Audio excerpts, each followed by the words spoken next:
Starlink ব্যবহার করে দক্ষিণ পূর্ব এশিয়ায় গড়ে উঠছে ভয়াবহ প্রতারণা চক্র।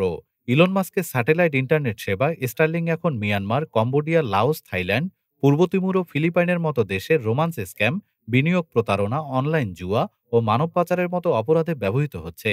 জাতিসংঘের তথ্য বলছে ২০২৩ সালে এ চক্রগুলো ১৮ থেকে $৩৭ বিলিয়ন হাতিয়ে নিয়েছে। মিয়ানমারের লাইসেন্স ছাড়াই স্টারলিংক ব্যবহার বাড়ছে। কেকে পার্ক এলাকায় অভিযান চালিয়ে সেনাবাহিনী ৩০টি স্টারলিংক ডিভাইস জব্দ করেছে। আন্তর্জাতিক গবেষণা সংস্থাগুলোর মতে অপরাধীরা আইনের চোখ ফাঁকি দিতে স্টারলিংকের মতো স্বাধীন ও ট্রেসবিহীন ইন্টারনেট সংযোগ বেছে নিচ্ছে।